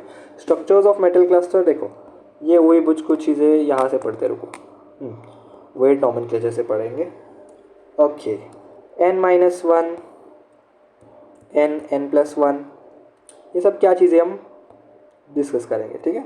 अब मुझे पता है, देखो चलो ये जो है ये पूरा टेबल हमें क्या करना है, ये टेबल हमें याद करना है और अवर कंपेटिटिव एस्पेक्ट, ओके। ये चीज़ें पता होनी चाहिए हमें, तभी हम एग्जाम्पल से समझेंगे, ठीक है। RH6CO16 ये हमें एक कंपोनेंट दिया है, तो इसमें से मुझे चेक करना है कि ये जो मुझे क्लस्टर दिया है, मेटल क्लस्टर दिया है, इसका स्ट्रक्चर कैसे होगा भाई, इसका स्ट्रक्चर क्या होगा। स्ट्रक्चर ये कौन सा, ये बोरेन्स का स्ट्रक्चर हम रिप्रेजेंट करते हैं, हमें पता होगा ना, हमने मेन ग्रुप केमिस्ट्री में ये सब चीज़ें पढ़ रखी है, सुपर क्लोजो, हाइपर क्लोजो, क्लोजो, नीडो, अरेक्नो, हाइपो, ये सब बोरेन्स के स्ट्रक्चर्स में हमने याद रखा है। हाँ, ये यहाँ क्या कर रहा है भाई, ऐसे ही मेटल क्लस्टर्स बनते हैं, मेटल क्लस्टर्स का भी स्ट्रक्चर कैसे होगा वो डिटरमाइन करना है हमें। तो वो डिटरमाइन करने के लिए हम लोग क्या करते हैं, एग्जाम्पल की तरफ स्टडी करेंगे। RH6CO16, सबसे पहली स्टेप हमें क्या करनी है, हमें क्या करना है भाई, टोटल इलेक्ट्रॉन काउंट पता कर लेंगे। टोटल इलेक्ट्रॉन काउंट यानी वैलेंस इलेक्ट्रॉन पकड़ लो, ठीक है। अब हमने अभी पढ़ा था कि RH6 ये कौन से नंबर पर प्रेजेंट है,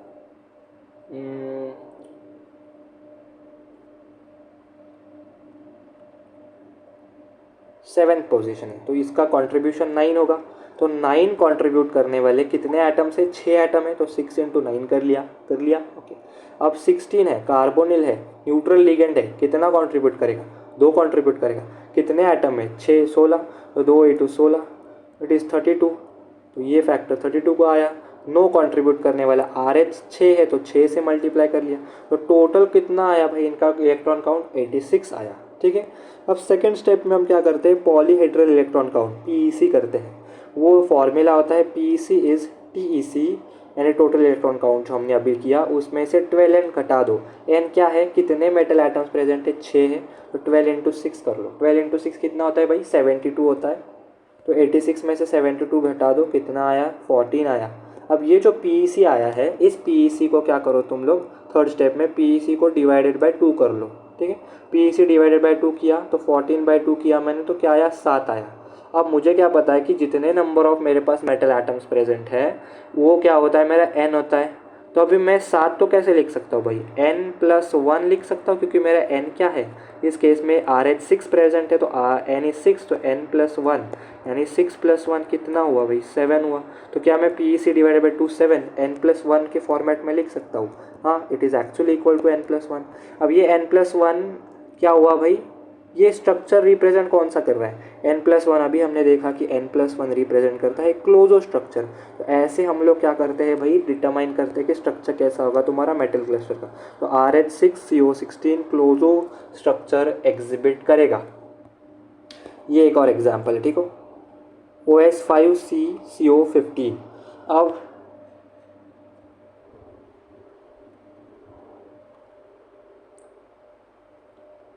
अभी देखो ये कौन से पोजीशन पे प्रेजेंट है, OS, it is actually present at your 6th position in its D series. यानी क्या है भाई, इसका D6S2, यानी 8 कंट्रीब्यूट कर रही है भाई, ये चीज़ 8 कंट्रीब्यूट कर रही है, कितने आइटम से, 5 है, तो 8 5 इसका कंट्रीब्यूशन आया भैया 40, ठीक है। 40 कंट्रीब्यूट किया। अब कार्बन इंडिविजुअली प्रेजेंट है, कार्बन की वैलेंसी क्या है भाई, टेट्रा वैलेंसी सेटिस्फाई करने के लिए 4 इसका कंट्रीब्यूट करने पड़ेगा, तो इसने 4 कंट्रीब्यूट कर दिए। अब देखो 15 हमारे पास कार्बोनिल है, कार्बोनिल न्यूट्रल लिगेंड होने की वजह से कितना कंट्रीब्यूट करेगा, 2 कंट्रीब्यूट करेगा, तो 2 इंटू 15 कितना हुआ, 30 हुआ, 30 प्लस 40 कितना हुआ भाई, 70, 74 क्या हुआ इसका टोटल इलेक्ट्रॉन काउंट हुआ। ठीक है, देखो आया 74 आया आया। अब मुझे क्या करना है, पॉलीहेड्रल इलेक्ट्रॉन काउंट करना, that is your PEC. Second step में करते हैं हम लोग। अब 70 दैट इज़ योर टीईसी -12 74 हुआ हमारा टीईसी, 12 इंटू 5 किया, 5 इज़ योर एन, तो 12 इंटू 5 60, 74 माइनस 60 इज़ 14। अब 14 यानी पीईसी हमारा 14 आया, पीईसी को थर्ड स्टेप में हम लोग डिवाइड बाय 2 कर लेते हैं। पीईसी डिवाइड बाय 2 किया तो कितना आया भैया, 7 आया, 7 है। लेकिन अभी इस केस में हमारा n क्या था भैया, n इज़ योर 5। अगर n 5 है तो 7 कैसे लिख सकता हूँ मैं, 5 + 2 इज 7, यानी n + 2 इज़ योर 7, यानी ये n + 2 फॉर्मेट का हुआ ना, तो ये n + 2 फॉर्मेट का है, तो n + 2 अभी हमने देखा कौन सा चाहिए, मेरे ख्याल से नीडो शो करेगा, Nido, yes it is correct, Nido होगा। तो हम क्या कह सकते हैं कि हमारा जो ये कंपाउंड है, ये क्लस्टर है, मेटल क्लस्टर, ये हमारा नीडो स्ट्रक्चर शो करेगा। ओके, ऐसे ही चीज़ें चलती है भाई। एक और एग्जांपल है, वो आप गो थ्रू कर सकते हो उस चीज़ से। ठीक है, अब ये देखो हमें पढ़ने हैं बोरेन्स। अब बोरेन्स में हमें पढ़ना है कि n+1 n+2 n+3 अरैक्नो होता है, n+4 हाइपो होता है, क्लेडो।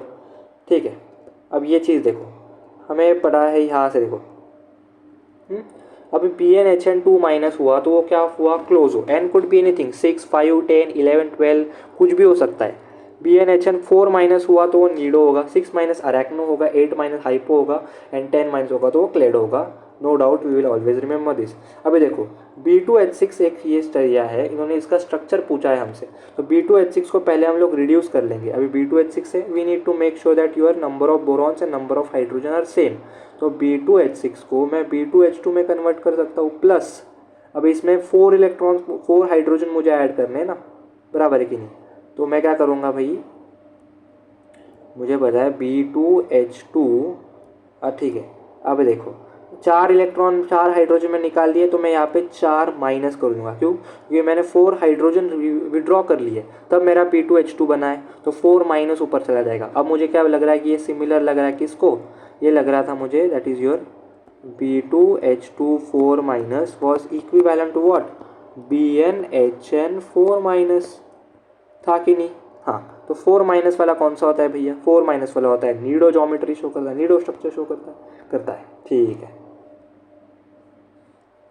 ठीक है, अब स्ट्रक्चर्स ऑफ कार्बोबोरेन दिख रहा है। ठीक है, अब मुझे क्या पता है कि भैया बोरेन जो होता है वो इक्विवेलेंट होता है किसके, वो इक्विवेलेंट है एक कार्बन हाइड्रोजन, सॉरी एक बोरॉन हाइड्रोजन किसके बराबर है, एक कार्बन के, एक बोरॉन BH2 किसके बराबर होता है, एक नाइट्रोजन के, और एक हमारा BH3 किसके बराबर होता है भाई, एक ऑक्सीजन के बराबर होता है। यानी कि अगर मुझे कुछ भी जो मेरा कार्बोबोरेंस है, ये कार्बोबोरेन है, यानी बोरेंस में कार्बन मिक्स कर दिया तो उन्हें कार्बोबोरेंस कहते हैं। तो अगर कार्बन है तो मैं इसे इजीली रिप्लेस कर सकता हूँ, मेरे को पता है एक कार्बन मेरा एक BH के बराबर होता है, तो 2 कार्बन कितने हो गए, B2H2 के बराबर हो गए कि नहीं, हो गया कि नहीं, हो गया। देखो B2H2 कर दिया इसे, और B10H12 वैसे वैसे कर दिया, फिर इसे क्लस्टर कर दिया, ये क्या हुआ, 10 यहाँ से आए, 2 यहाँ से, तो 12 हो गए, 12 और ये 2 कितना हुए, 14 हुए, तो H14 हुआ। तो अभी क्या करेंगे, B12H12 करेंगे और 2 हाइड्रोजन एलिमिनेट कर देंगे, तो 2 माइनस का चार्ज ऊपर ले लिया, तो B12H12 2 माइनस कर लिया, 2 माइनस किसको रिप्रेजेंट कर रहा है, क्लोजो को, तो ये हुआ क्लोजो ज्योमेट्री शो कर रहा है। ये देखो 1 carbon is BH, 1 nitrogen 1 BH2, 1 oxygen is 1 BH3। अभी पढ़ा था हमने ये सब चीज़ें, ये सब अभी तुम आगे चीज़ें पढ़ सकते हो। ठीक है, और क्या क्या बचा है भी, ठीक है, हाँ थोड़ा बहुत ही बचा है, we will get it done in 10 minutes. Okay, अभी एक चीज़ है बहुत इंपॉर्टेंट है भैया, ये आइसोलोबल एनालॉजी बोल के होती है। अब मुझे पता है कि मेरी जो वैलेंसी है 8 ऑक्टेट को कंप्लीट करने के लिए या फिर 18 इलेक्ट्रॉन रूल को सेटिस्फाई कंप्लीट करने के लिए जितने इलेक्ट्रॉन लग रहे हैं भाई, वो अगर सेम है अगर मेरे पास 5 इलेक्ट्रॉन्स का कंपोनेंट है, यानी कि 8 इलेक्ट्रॉन एक्वायर करने के लिए उसे 3 इलेक्ट्रॉन की ज़रूरत है, और एक 15 इलेक्ट्रॉन का कंपोनेंट है या फिर कंपाउंड है और उसे उसकी जो वैलेंस इलेक्ट्रॉन काउंट सेटिस्फाई करने के लिए भी 3 इलेक्ट्रॉन की ज़रूरत है। तो ऐसे दो कंपाउंड्स क्या होते हैं भाई, उन्हें हम आइसोलोबल कहते हैं। ठीक है, ये मेरी बेसिक डेफिनेशन हुई। अब ये पढ़ लेते जो मैंने यहाँ पे लिख रखा है। 2 fragments are isolobal if they have same frontier orbital. ये इंपॉर्टेंट नहीं है, पर ये याद रखो, both fragment should have same number of electrons for bonding. ठीक है, 5 इलेक्ट्रॉन हो गए तो 15 होना चाहिए, 14 हुए तो 4 इलेक्ट्रॉन होने चाहिए, 13 हुए तो 3 इलेक्ट्रॉन होने चाहिए, 6 हुए तो 16 इलेक्ट्रॉन होने चाहिए। ऐसी चीज़ें चलती है वहाँ पे। ठीक है, फ्रैगमेंट्स के बारे में वगैरह, ये ब्रेक डाउन वगैरह पूछ लिया उन्होंने सब कुछ। ठीक है, अब देखो यहाँ पे मुझे क्या करना है, चेक करना है। देखो अभी यहाँ पे कितना है भैया, देखो कार्बन के ऊपर 4 होते हैं, हाइड्रोजन के 3 आए। ठीक है, हाइड्रोजन के 3 आए यानी 7 इलेक्ट्रॉन है। यानी इसे बॉन्डिंग के लिए कितने इलेक्ट्रॉन की ज़रूरत है, एक ही इलेक्ट्रॉन की ज़रूरत है ना इस मिथाइल को सेटिस्फाई करने के लिए।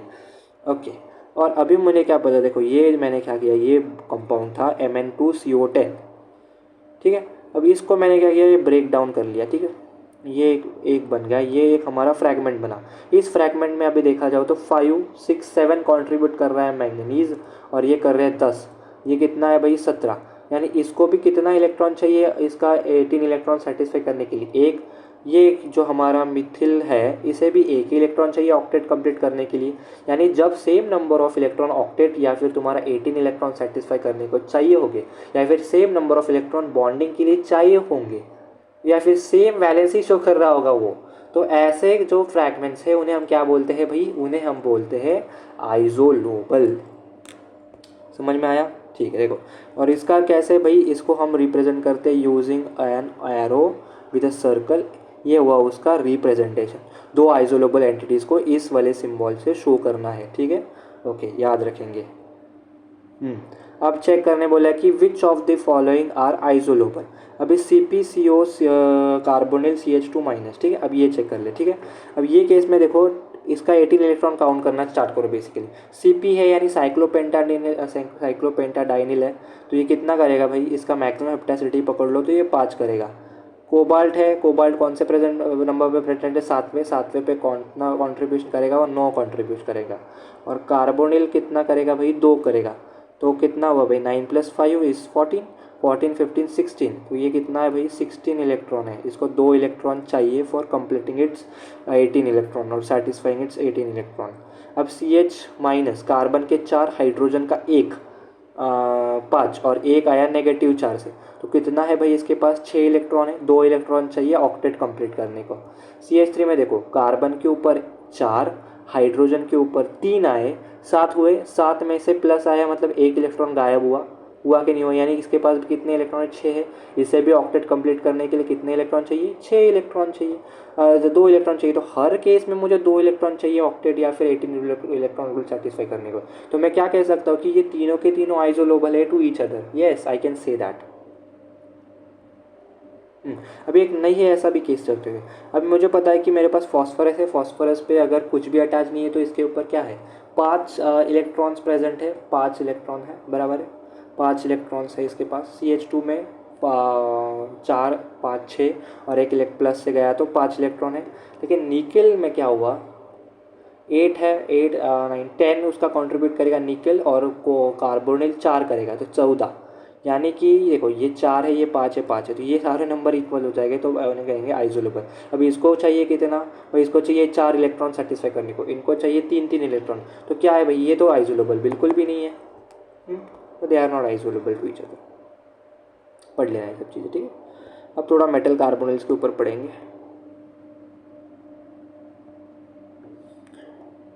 हाँ चलो, मेटल कार्बोनिल्स के ऊपर देख करना है। ठीक है, होमोलेप्टिक मेटल कार्बोनिल्स होते हैं और हेट्रोलेप्टिक होते हैं, जिनमें क्या है कि भैया पूरा जो कंपाउंड है उनमें कार्बोनिल के अलावा कोई और लिगेंड प्रेजेंट नहीं है, उन्हें हम कहेंगे होमोलेप्टिक मेटल कार्बोनिल्स। और जिनमें अलॉन्ग विद कार्बोनिल कोई और लिगेंड भी प्रेजेंट है, और अलग तरीके का लिगेंड प्रेजेंट, तो उन्हें कहेंगे हेट्रोलेप्टिक मेटल कार्बोनिल्स।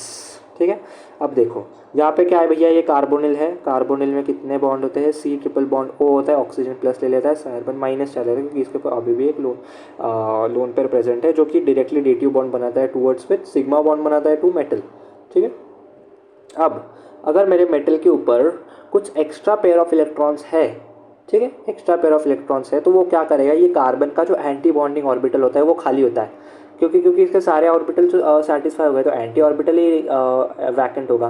तो ये क्या करेगा, मेटल जो है इसके ऊपर जो पेयर ऑफ इलेक्ट्रॉन होता है वो क्या कर लेता है, वो डोनेट कर देता है टूवर्ड्स कार्बन के एंटी बॉन्डिंग में। तो कार्बन के एंटी बॉन्डिंग में डालेगा तो क्या करता है, एक partial double bond character generate हो जाता है। अब ये सेटिस्फाई करेंगे तो 5 बॉन्ड बन रहे हैं जैसे देखा जाए तो कार्बन के बॉन्ड, तो सेटिस्फाई करने के लिए एक कार्बन का बॉन्ड, कार्बन ऑक्सीजन का बॉन्ड खुल जाता है। ठीक है। तो ये कैसे बनेगा, देखो भाई, M double bond C double bond O, तो ये चीज़ बनी। यानी क्या हुआ भैया, मेटल कार्बन के बीच में कितना बॉन्ड प्रेजेंट था, एक बॉन्ड प्रेजेंट था, वो 2 में कन्वर्ट हुआ, और कार्बन ऑक्सीजन के बीच में 2 से 3 हुआ। यानी स्ट्रेंथ मेटल कार्बन बॉन्ड की बढ़ गई और कार्बन ऑक्सीजन बॉन्ड की स्ट्रेंथ घट गई।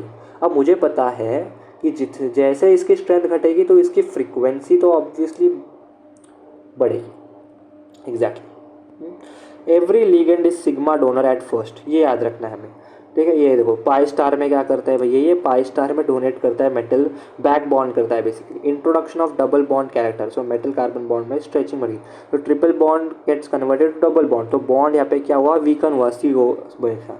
ठीक है। यहाँ पे कॉन्फ्यूजन लिखा है, buy back bonding metal carbon bond strengthens and buy back bonding carbon oxygen bond weakens. Charge on the metal, charge on the metal, more negative charge on complex, more back bonding. Questioned order of back bonding, manganese CO6 plus, chromium CO6, vanadium CO6 minus।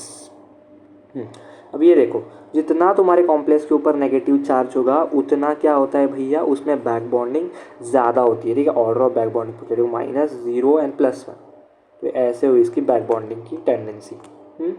Okay. Which of the following is least and most stable? So FeCO5, FeCO4 2 minus, FeCO6 2 plus, 18 8 plus 10, 8 plus 8 plus 2, 8 plus 12 minus 2, 18 electron. तो हर एक में 18 electron present है, no doubt. तो सबसे ज़्यादा stable compound कौन होगा, जिसमें जो इलेक्ट्रॉन डेंसिटी वो ज़्यादा होगी। इलेक्ट्रॉन डेंसिटी किस में ज़्यादा होगी, जिसके ऊपर -2 का चार्ज होगा, तो ये सबसे स्टेबल हुआ भाई। और जिस पे सबसे लीस्ट स्टेबल कौन सा हुआ भाई, जिसमें सबसे ज़्यादा पॉजिटिव चार्ज होगा, तो ये हुआ लीस्ट स्टेबल। अभी पढ़ा हमने कि जितना नेगेटिव चार्ज ज़्यादा उतना उसमें बैक बॉन्डिंग ज़्यादा, जितना बैक बॉन्डिंग ज़्यादा उतना कंपाउंड स्टेबल होता है। तो जितना नेगेटिव चार्ज उतना स्टेबल, जितना पॉजिटिव चार्ज उतना अनस्टेबल। ओके, याद रखना ये चीज़। अब इंक्रीजिंग ऑर्डर